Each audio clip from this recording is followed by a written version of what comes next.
Brothers and sisters, it's Christmas, so to talk about a Christmas miracle. I mentioned this already before. I talked about it, pero ngayon I just want to go in with a different angle. So some of you, this will be familiar, but for the others, it's something new. God's appointed time and place for your miracle. We all want to receive a miracle, but you need to make sure you are in the appointed time and the appointed place, the anointed place. Amen? Kasi kung hindi ka nakaposisyon, wala, sabi. Sayang. Ayaw namin ng sayang. Okay, it's there. As I go along, these are my references. But kasi hindi ko na inisa-isa, just take a picture of it if you want to, in case read some more. Sabi ni Portia, we need God's miracles. So we're going to talk about, no, at the end, I'll show it again. There were no rooms left in the inn. Alam natin yan, di ba? While they were in Bethlehem, the time came for Mary to have the baby, and she gave birth to her first son. She wrapped the baby in swaddling clothes and laid him in a feeding trough. Trough pala yun. Trough, or a manger. So a manger is not hay, right? It's a feeding trough. I'll show you a picture later. Because there were no rooms left in the inn. As we go along, mga kapatid, malalaman natin na yung kunento sa ating Christmas story, hindi pala tama. Hindi pala biblical. No? Medyo. Pero hindi, it's not the whole picture. So, it is my prayer, especially if you are the head pastor of a church, na kaya mo namang baguhin ang inyong Christian education, gawin nyo na. Okay, so let's give seats to the others. Yan. So here, you can imagine na si Mary, Joseph. We all know this, that there were no rooms in the inn, kawawa naman sila. But actually, sinadya ni God yun. Dapat lang, there should be no room in the inn.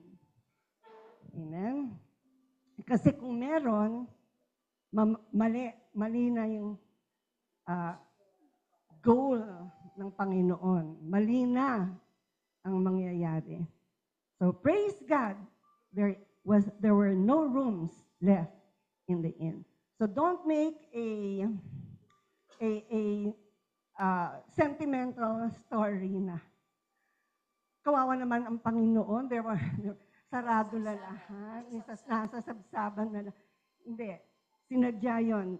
Buti na lang, there were no rooms left in the inn because they were not supposed to be there. Amen? Hindi yun ang plano. Okay? So let's see. Joseph and Mary unknowingly had to move to God's appointed place. Not in the inn, or not at the back of the inn, or kung saan sabsaban sa tabi-tabi. Okay? Because God's perfect plan needs to unfold. And it cannot be, pag natapos tayo, malalaman nyo, it cannot be in the inn. It should not be in the inn.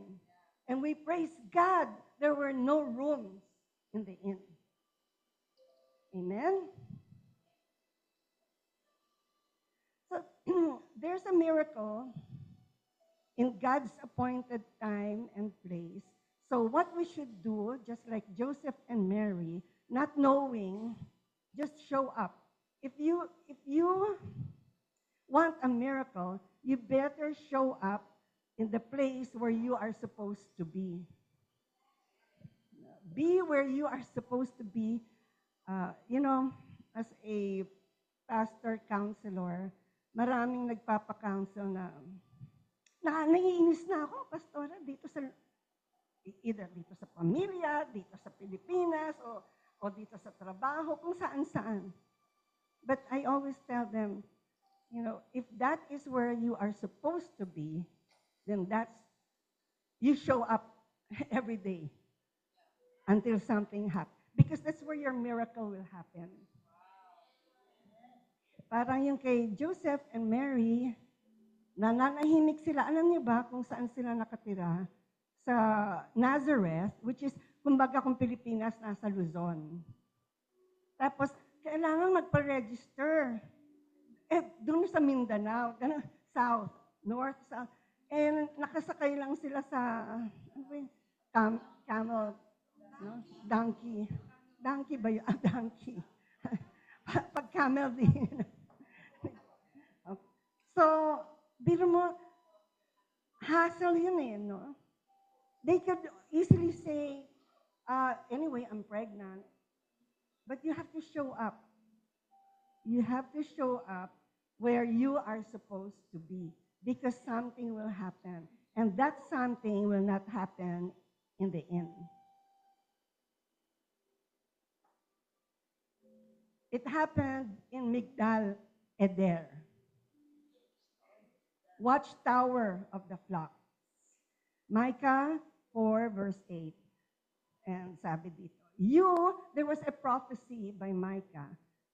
You, watchtower of the flocks, or Migdal Eder, stronghold of Jerusalem, to you will come the kingdom. Dominion will be restored as in the past. Jerusalem, the right to rule, will come again to you. In other words, yung ruler, diyan ipapanganak sa Jerusalem. Diyan sa Migdal Eder, hindi sa inn. Kaya sometimes haharangin ni God yung pinupuntahan mo. Kasi hindi ka dapat dun Walang miracle dun. Amen? Komportable sa inn di ba? May higaan dun, may ano. Pero, in chapter 5, verse 2, it says, You, Bethlehem Ephratah, though you are too small or insignificant to be among the army groups from Judah, from you will come one who will rule Israel for me, the Messiah. And Ephratah, that's where Migdal Eder was. Sa may outskirts of Bethlehem. No? Grabe, no? So, tama na muna yung mga sa Sunday school ninyo na parang mga inn, naghahanap ng inn. Hindi, sabi ni God, hindi kayo sa inn. So, kayo ba na may humaharang sa inyong mga plano? Hindi siguro kayo para doon. Hintayin nyo lang si God. Baka hindi pa panahon. Look at this picture. That's Migdal Eder. Can you imagine? Tingnan niyo ang itsura niya. You can take pictures. No? That's the tower. That's where Jesus was born. Here.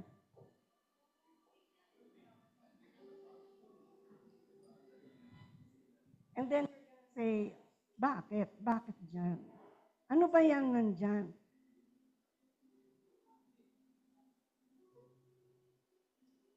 See, Mary wrapped the baby, remember, in swaddling clothes and laid him in a feeding trough or a manger, and that is the feeding trough. Diyan pinapakain ang the Lamb of God. Dapat dun siya. Nandun siya. Makikita mo yan dito. This is where the flock, the sheep are. And these are not ordinary sheep. These are the sacrificial lambs. Kaya dapat diyang mapanganak yung Lamb of God. Amen.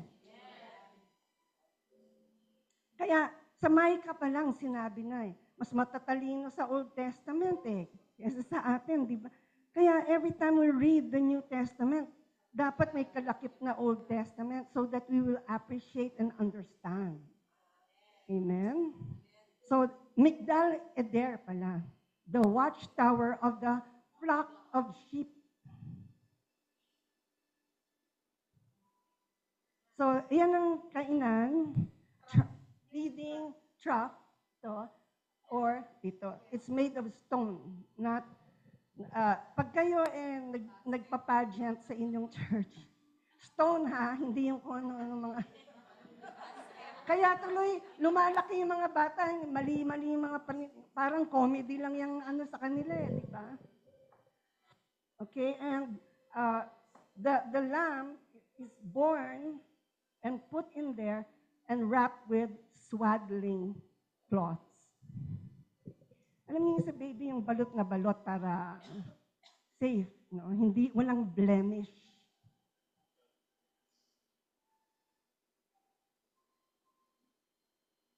There you go. That's where you really want to have a Christmas pageant. That's the way. Be sure there's a cave somewhere. There are stones. See, what they didn't realize, or what we don't realize, or what they didn't, I don't know if Mary and Joseph realized it, but napilitan silang pumunta doon sa lugar na yan kasi there was no room in the inn. And that is the place where they kept the sacrificial lamb. Yung mga sheep na inaalagahan. Yung pala, meanwhile, habang nandun, nearby, shepherd priests were watching over the sheep for temple sacrifice, making sure that the sheep were spotless. Unknowingly, their faithfulness placed them exactly where God wanted them to be. And where is that?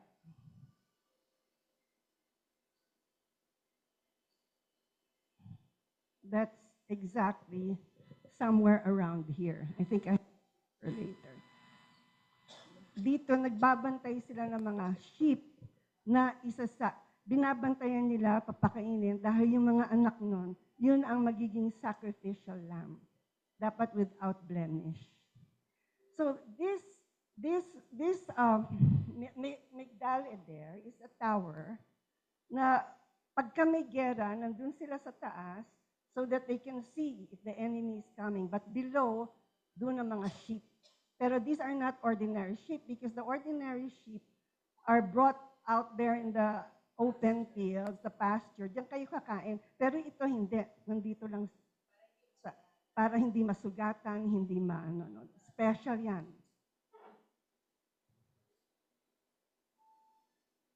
See, that night, some shepherds were in the fields nearby watching their sheep. Alam natin ito, no? Then an angel of the Lord stood before them. The glory of the Lord was shining around them, and they became very frightened.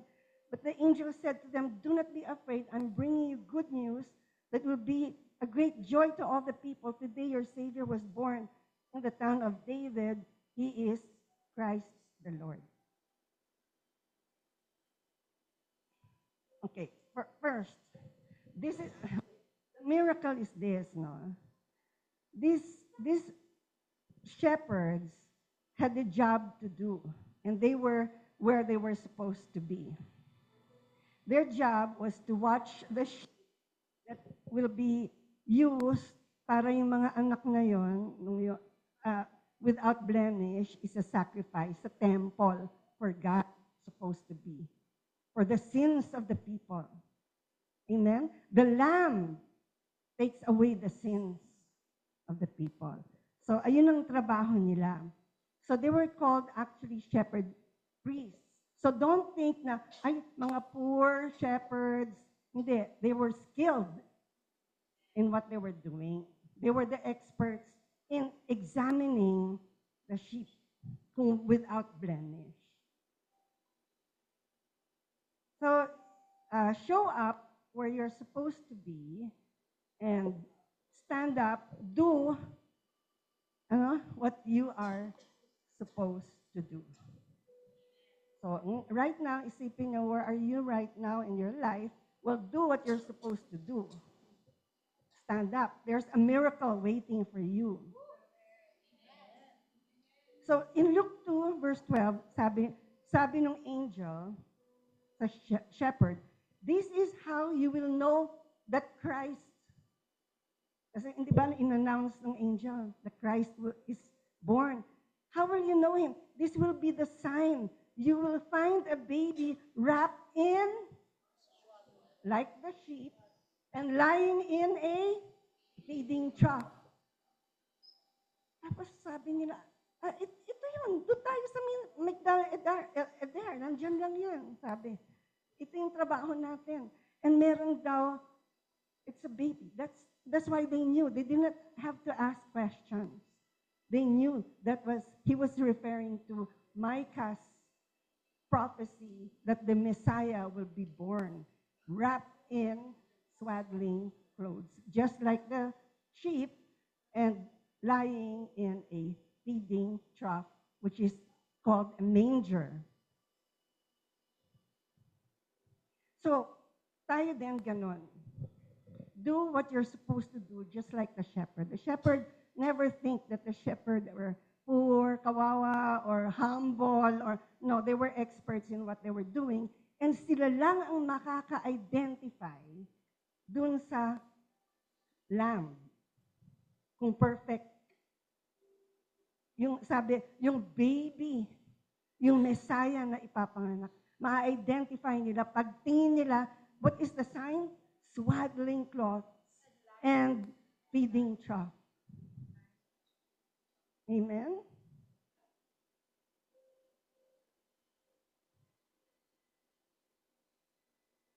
There. And suddenly a very great army of angels from heaven joined the first angel, praising God and saying, give glory to God in the highest place in heaven and on earth. Let there be peace among the people who please God, people he favors, takes pleasure and approve of. So sabi ng angel, wow, praise God, no? Praise God.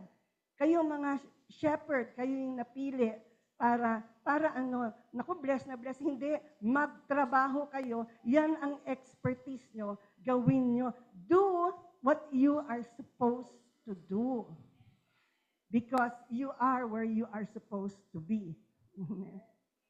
So, wag kang a-absent kahit na naiinis ka na sa trabaho mo because that's where you're supposed to be. Amen? And kahit naiinis ka sa boss mo, do what you're supposed to do. And before you know it, you'll get a raise. Sino ba makakabigay ng raise sa'yo? Yung barkada mo? Hindi, yung boss mo. Eh kung awayin mo yung boss mo, saan ka kukuha ng raise? Wala. So I'm just trying to make it relevant to us. Also, that we should be like the shepherd. They were where they were supposed to be, doing what they were supposed to do. Kaya sabi ni God, sa kanila ko, sila ang kailangan ko, silang gagamitin ko. So kawawa naman kung merong shepherd doon na absent. Hindi siya kasali. Amen. Ayaw natin yon. We want to be where God wants us to be. You know, when I was working, before I became a church worker, I got born again. Wow, gusto ko na mag-resign sa trabaho. Kasi gusto ko na mag-share ng gospel. Gusto ko na mag-mission. Ang maganda naman yun, di ba? So March pa lang, I wanted to tender my resignation. But pagbasa ko ng Bible, Lord, tama ba ito na yung buwan na ito? Alam niyo, pagbasa ko, sabi, for everything, there is a proper time and procedure. Do not go to the king. Sabi gano'n. Yung sa boss, yung president namin, magre-resign ako. Oh no, ayaw pa ni God. So, tiniis ko yun. Bored na ako sa trabaho ko. but I had to do everything as if I was not bored. 100% pa rin. Amen? In other words, you just do what you're supposed to do. You wait. You wait for the Lord. Amen? Because the miracle will happen. So I waited, and then, Lord, ngayon na ba? So ang mga reading ko, lahat, hindi pa. March yun, December, sabi, pagbasa ko, on the 12th month, on the 12th day of the 12th month, sabing ganon, you can go. Sa Ezekiel yun, ano? Wow, December 12. So mali namang pagbabasa ng Biblia yun, ano? Pero, 6 months old Christian pa lang ako eh. So, ito na, December na. Ngayon na. Tamang-tama, tinawag ako ng mga signs.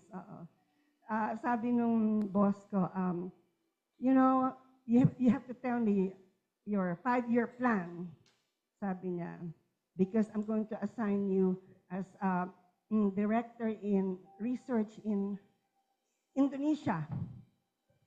And you will live there, free house, free everything. Sabi ko, Dara, you know I just met the Lord and I just really want to be a missionary. I want to tell people about Jesus. You know how much I love my job, pero iba na ako ngayon eh. Tapos, I'm thinking, maybe God is using you to tell me that this is the time that I should resign. No, sabi niya, don't ask me. You go to our personnel, HR. Siyang kausapin mo. So I went, sabi niya sa akin ng personnel manager, you know my job is to let you stay. Make you stay. That's my job. But off the record, sabi niya, kasi kunento ko nga yung born-again experience. I think when God closes a door, He closes a window, and I think He opens the window and He's calling you. Pag sabi niya yun, I tendered my resignation. It was a beautiful one because punong-puno ng verses yung resignation ko. And then, sabi, nakiusap lang sa akin, instead of December, February na lang daw. Because I had a presentation. Tapusin ko lang daw. Okay. Yung pala, on my last day sa February, kasi ang plano ko noon, Barclay, magbebenta ako house to house para makashare ako ng gospel. Hindi nga, seryoso ako noon. Kasi, last day of February, my last day in the office, sabi, you have a phone call from your church. Anong church? Sa CCF na ako eh. Yung pala yung church ko yung childhood church ko, family church, ayan na, nandiyan kami nag-meet ni Pastor Chris. Tapos sabi ng pastor, we're looking for someone who will teach the young people the Bible, and you were suggested by ganito. In other words, that day, a church hired me. Kung umalis ako nung March, wala. So, you see, don't do what you want to do. You have to be where God wants you to be and do what God wants you to do if you want your miracle. Amen. Wow. Obey lang ng obey. So, when the angels left them and went back to heaven, the shepherds said to each other, let's go to Bethlehem. Let's see. Tara. This thing that has happened, which the Lord has told us about. So the shepherds went quickly, found Mary and Joseph, and the baby who was lying in a feeding trough. And when they had seen him, they knew the sign. Perfect, no blemish, wrapped in swaddling cloths. And they let people know what the angels had said about this child. What was that? That he was going to be the Savior. That's why, anong sabi ni John? Behold, the Lamb of God who takes away the sins of the world. Kaya siya doon pinanganak, hindi dahil sa kawawa sila. Plinano ni God. So where you are, plinano ni God dyan, sinadya niya. So huwag niyong uunahan si God. So there's a miracle in God's appointed time and place for you where you will soar high. Sorry, this is the name of my book. Receive the miracle you're supposed to receive. Soar high, but it's already sold out. Thank you, Lord. Soar high. Yung mga naka-reserve, nandyan sa inyo, matatanggap nila. So ano yun, you just show up and stand up and you will soar high. So everyone was amazed at what the shepherd said to them. Ano kaya yung sinabi ng shepherd? Di nakalagay. Siyempre, bakit sila bumilib sa shepherd? Ito yung mga shepherd, hindi ordinary to. Alam nila na their job is to inspect the sacrificial lamb. Quality control sila di ba? Kaya nung nagsabi sila, nakita na namin, Lamb of God. And so, they were amazed, but Mary treasured and preserved these things and continued to think about them in her heart. Medyo slow si Mary, so. Pero pinag-isipan niya. Then the shepherds went back to their sheep, praising God and thanking Him for everything they had seen and heard. It had been just as the angel had told them. So ano ba sinabi sa kanila? That Jesus Christ is born. Amen? So yun ang message natin, and this is the summary. God's appointed and anointed time and place, be there for your miracle. Show up, be where you're supposed to be, stand up and do what you're supposed to do, and you will soar high, and you will receive the miracle you're supposed to receive.